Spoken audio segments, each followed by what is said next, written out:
Hello, my loves. Welcome into this reading for those who have their sun in Taurus for the Taurus solar season. Happy solar return. Happy birthday to you all. I'm so excited to celebrate you and to spotlight you during this season.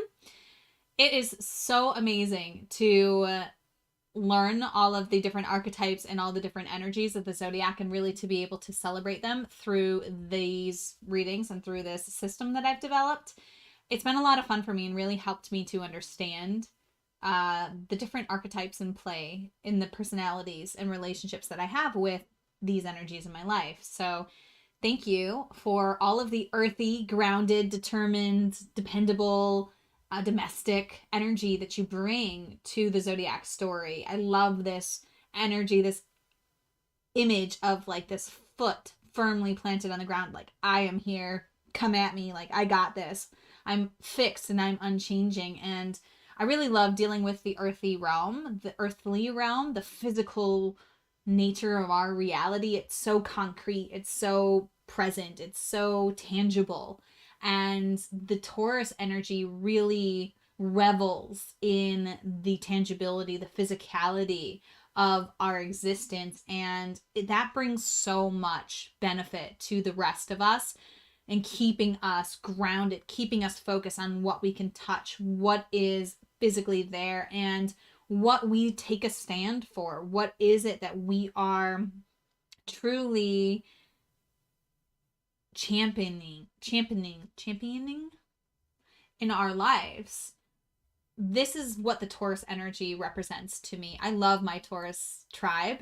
I have a huge Taurus tribe, like a lot of the strong, mostly feminine, but some masculine relationships that I have in my life are Taurus energy. So I have I call them my Taurus tribe. And so thank you for being part of the Taurus tribe in my life. And I really honor and appreciate and celebrate you for the way that you shine, because the sun represents our power and our radiance. So I always tell people that their sun sign is actually a breadcrumb of the astrological cake, and not to get too caught up in the container that our sun sign holds for us. Like there's so much more out there to explore. And at the same time, this is how you shine. When you are in your power, when you are in your radiance, you are exhibiting and exuding this Taurus energy. And it's so powerful. It's so beautiful. It's so necessary in this zodiac journey and story. It's like the Aries energy bursts forth with the spirit, and it's like the Taurus energy puts its foot into the earth and materializes this experience for the rest of us. And it's just such a beautiful energy. And I love that in the northern hemisphere we experience the Taurus energy through the spring energy. It's the fullness of spring, it's the fixedness of spring. And who doesn't love the blossoms and the blooms and the new life that this Taurian energy brings to our journey and through this zodiac story and calendar? It's one of my favorite times of year, and it's really such a beautiful energy to be around and celebrate. So thank you. With that said, I think we have covered basically all there is to cover. No, we didn't. Let me know. This is what happens when you record like 26 readings in one day. So one thing to note as a Taurus sun is that you may have other planets in Taurus. Having your sun sign in a sign makes it a 1 in 3 chance that Mercury is also in Taurus for you, and a 1 in 5 chance that Venus is in Taurus for you. I love my Venus and Tauruses. They're some of my fave peoples. Taurus is ruled by Venus, so like Venus and Taurus people are just a whole vibe. Not that, anyway. So it's possible that you also had Venus in Taurus or Mercury in Taurus or another planet and aspect. So if you didn't already check your chart and you just knew you were a Taurus sun and gravitated to this video, I'm just inviting you to recognize that you may have more Taurus energy in your life and check out those videos if that applies. Okay, So if you haven't already, closed your eyes, taken a few deep breaths, and opened your heart to receive the guidance most aligned for you at this time, I invite you to do that. You can call in your spiritual support team, connect with your intuitive self so that you can receive the guidance most aligned for you. Remember, our intention for this reading is to activate your earthly embodiment. And the fairies are going to help us do that. Ooh. Okay.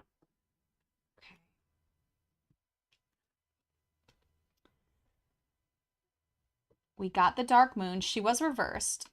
So we'll talk about that in a minute. But I like to show her upright. And reversed doesn't mean bad. It just means amplified. Okay. Number 6 might show up during this solar month to affirm this message for you.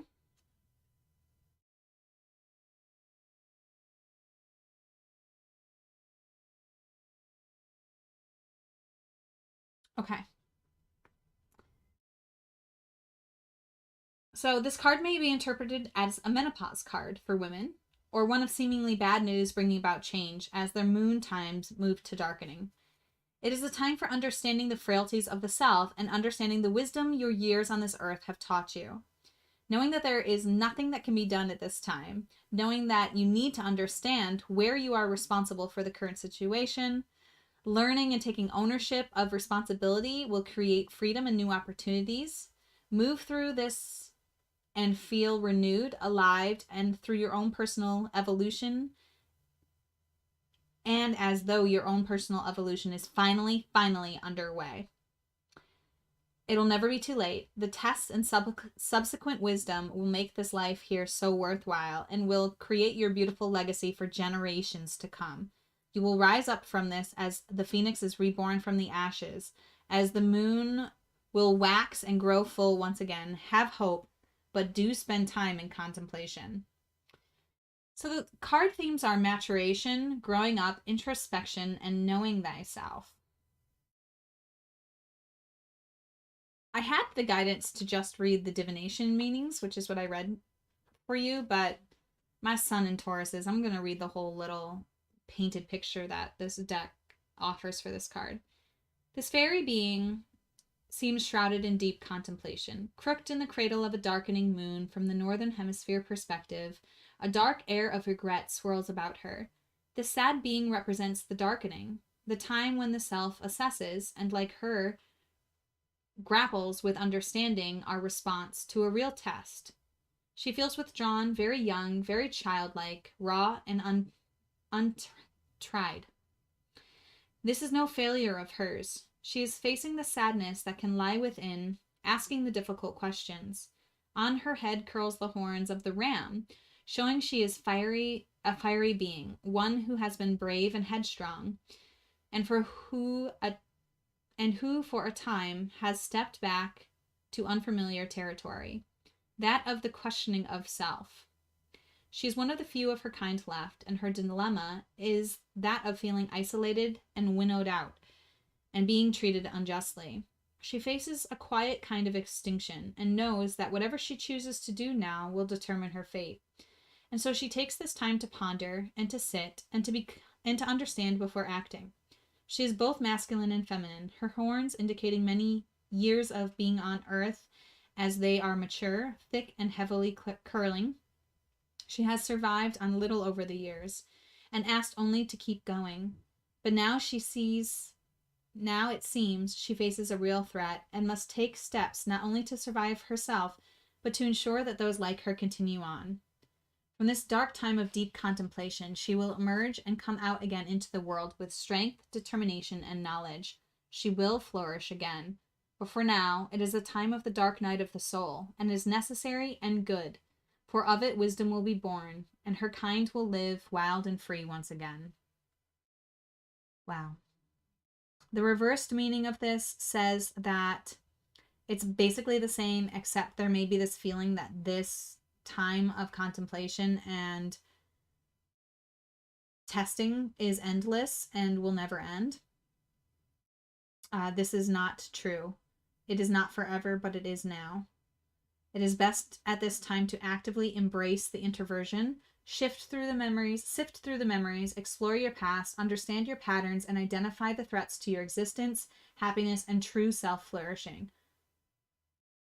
Alternatively, you may be refusing introspection and self-understanding and insisting that action must be taken, going for blame rather than looking within the self. For now, pause, stay still for a time, and in that space, the shift will come and flow and joy will return.